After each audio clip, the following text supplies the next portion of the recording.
Hi hello నమస్తే. ఈరోజు మనం ఆరోగ్యానికి ఎంతో మేలు చేసే చాలా సులభంగా ఇంట్లోని ప్రిపేర్ చేసుకొని మిల్లెట్ ఉప్మాని ప్రిపేర్ చేయడం చూసేద్దాం. ఎవరైనా డయాబెటీస్ ఉన్న వాళ్ళకి, బరువు తగ్గాలనుకునే వారికి, ఆరోగ్యకరమైనటువంటి బ్రేక్‌ఫాస్ట్ తినాలనుకునే వారికి ఇది ఒక మంచి ఎంపిక అని చెప్పొచ్చు. లేట్ చేయకుండా వీడియోని చూసేద్దాం. ముందుగా అయితే వీడియోని లైక్ చేసి చూడడం స్టార్ట్ చేయండి ప్లీజ్ అండి. ముందుగా స్టవ్ పైన ఒక ప్యాన్ పెట్టుకోవాలి. ప్యాన్ బాగా హీట్ ఎక్కాలి.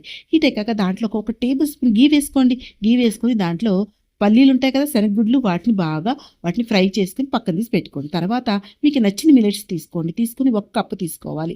తీసుకొని మిల్లెట్స్‌ని ఆ నెయ్యిలోనే బాగా ఫ్రై చేసుకోవాలి. ఎప్పటి వరకు అంటే గోల్డెన్ కలర్ వచ్చినంత వరకు, ఘమఘమ వాసన వచ్చినంత వరకు కూడా వాటిని ఆ నెయ్యిలో ఫ్రై చేసుకోవాలి. చేసుకొని అది బాగా చూసారా ఇలా మొత్తం అయ్యాక అక్కడే ఉండండి, కలుపుతూనే ఉండండి, లేకపోతే అడుగు పట్టేస్తుంది.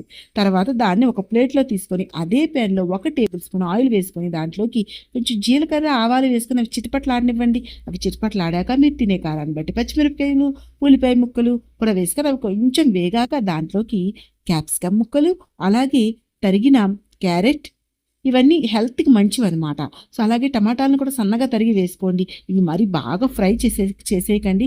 ఆయిల్‌ని కూడా కొంచెం తక్కువగానే యూజ్ చేస్తే మంచిది డైట్ చేసేవాళ్ళు. లేదా మనం తినడానికి కొంచెం టేస్ట్‌గా ఉండాలి అనుకుంటే అన్నీ కూడా కొంచెం ఎక్కువగానే వేసుకోండి. తర్వాత దాంట్లో కొంచెం సాల్ట్ వేసుకొని, తర్వాత హాట్ వాటర్ వేసి అవి బాగా హీట్ ఎక్కాలి. హీట్ ఎక్కిన తర్వాత మనం ఫ్రై చేసిన మిల్లెట్స్‌ని కూడా యాడ్ చేసి, సాల్ట్ సరిపోదు అనుకుంటే ఇంకా కొంచెం సాల్ట్ వేసుకొని బాగా కలిపి మూత పెట్టి మీడియం ఫ్లేమ్‌లో ఒక 10 మినిట్స్ గాని కుక్ చేశారంటే ఎంతో రుచికరమైన, ఆరోగ్యకరమైన మిల్లెట్ ఉప్మా రెడీ అయిపోతుందండి.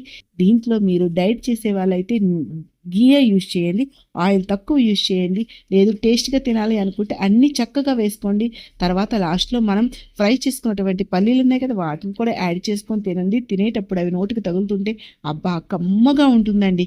సో, ఇంకా లేట్ ఎందుకు? మీరు కూడా చేసేయండి. ఇంత రుచికరమైన బ్రేక్‌ఫాస్ట్‌ని, హెల్తీ అయిన బ్రేక్‌ఫాస్ట్‌ని మిస్ అవ్వకండి. ఎలా వచ్చిందనేది మీ ఒపీనియన్ కామెంట్ సెక్షన్‌లో షేర్ చేసుకోండి. నచ్చితే నా ఛానల్‌ని సబ్స్క్రైబ్ చేసుకోండి ప్లీజ్.